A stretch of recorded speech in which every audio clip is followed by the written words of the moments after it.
প্রিয় দর্শক বন্ধুরা, উঠে আসছে অত্যন্ত গুরুত্বপূর্ণ একটি খবর আপডেট। কার্যত 100 রোস্টার পয়েন্ট নিয়ে ক্যাটাগরি ভ্যাকেন্সি বা সিট সংক্রান্ত বিষয় জরুরি তথ্য কিন্তু এই মুহূর্তের জন্য দিয়ে দিয়েছেন। এই আপার প্রাইমারির ক্ষেত্রে এই বিষয়টি কতটা কার্যকরী হতে পারে বা হবে বা হওয়ার সম্ভাবনা থাকছে, সেই সংক্রান্ত বিষয়ে যাবতীয় তথ্যাদি এখানে আলোচনা করছি। অবশ্যই ভিডিওটিকে শেষ পর্যন্ত ওয়াচ করবেন, চ্যানেলটিকে এখনই সাবস্ক্রাইব করে নিয়ে সঙ্গে থাকবেন। চলুন কথাবার্তা না বাড়িয়ে মূল টপিকে ফোকাস করি। বন্ধুরা, একেবারে ভিডিও বা প্রতিবেদনটি শুরুর আগেই আপনাদেরকে জানিয়ে রাখি যে এই তথ্য সংগ্রহের ক্ষেত্রে অবশ্যই সম্মানীয় দেবাশিস তামাং স্যার মহাশয়কে আমাদের তরফ থেকে কৃতজ্ঞতা, ধন্যবাদ এবং অশেষ ভালোবাসা কিন্তু জানাতেই হচ্ছে। তো বন্ধুরা, অত্যন্ত গুরুত্বপূর্ণ তথ্য এই মুহূর্তে দাঁড়িয়ে কিন্তু উঠে আসছে এবং যে তথ্য প্রোভাইড করার ক্ষেত্রে বিন্দুমাত্র কার্পণ্য করেননি সম্মানীয় দেবাশিস তামাং স্যার মহাশয়। তো তার তরফ থেকে গুরুত্বপূর্ণ বার্তা দেওয়া হয়েছে।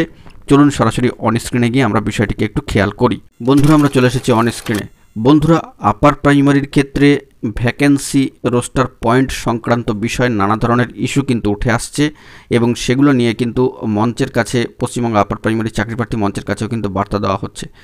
পাশাপাশি কমিশনের কাছে এই বিষয়ে কিন্তু বার্তা গিয়েছে যে রোস্টার পয়েন্ট সংক্রান্ত বিষয়ে একাধিক সমস্যা একটু একটু করে দেখা দিচ্ছে, তো সেগুলো কিন্তু সলভ করার চেষ্টা হবে। তো সেই দিক থেকে ওয়েস্ট বেঙ্গল গভর্নমেন্টের 100 পয়েন্ট রোস্টারের একেবারে 8 নম্বর যে পয়েন্টটি, সেটি অত্যন্ত গুরুত্বপূর্ণ, শেষ পাতার, যেটি সম্মানীয় দেবাশিস তামাং স্যার এ বিষয়ে জানাচ্ছেন যে কার্যত তিনি স্পষ্ট করে এই বার্তা দিয়েছেন যে 8 নম্বর পয়েন্টটাই কিন্তু স্পষ্ট করে আমাদেরকে দেখতে হবে যে SC ST OBC A OBC B EC ভ্যাকেন্সিতে যদি SC EC ST EC এবং OBC A EC OBC B EC candidate না পাওয়া যায়, তাহলে যে কোনো ক্যাটাগরি ক্যান্ডিডেট অর্থাৎ SC ST OBC A OBC B candidate দিয়ে সেটা ফিল আপ কিন্তু করা যাবে। কার্যত 8 নম্বর এই যে পয়েন্টটা একেবারে শেষ পাতার, সেটি কিন্তু খেয়াল করার জন্য সম্মানীয় স্যার তিনি এই বার্তা দিয়েছেন। তো এটা আমরা একটু দেখে নেওয়ার চেষ্টা করব। দেখুন, এখানে যেটা উল্লেখযোগ্য বক্তব্য যে reservation for SC ST and OBC category A and category B can be made the reserved points for SC EC ST EC এবং OBC category A EC OBC category B EC shall be filled up by the exempted category candidates belonging to SC ST and OBC।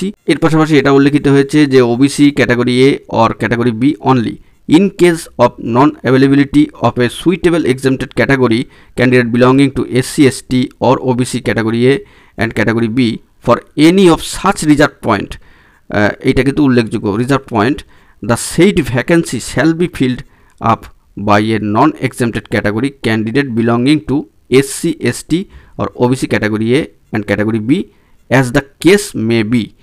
তো যে বক্তব্য ইতিমধ্যেই উল্লেখ করা হলো, কার্যত সেই বিষয়টি কিন্তু 8 নম্বর পয়েন্টে স্পষ্ট করে বলে দেওয়া রয়েছে। এবার রোস্টার সংক্রান্ত বিভিন্ন ধরনের প্রবলেম বা ইস্যুগুলো আসছে, তো এটা এক্ষেত্রে কতটা কার্যকরী হবে না হবে সেটা কিন্তু এখন দেখার বিষয়। তো প্রার্থীরা অবশ্যই এই ভিডিওটিকে শেষ পর্যন্ত ওয়াচ করবেন, তবেই কিন্তু বিশেষভাবে সবটা স্পষ্ট হবে তাদের কাছে, আপনারা নিজেরাই কিন্তু একটা ক্যালকুলেশন করতে পারবেন।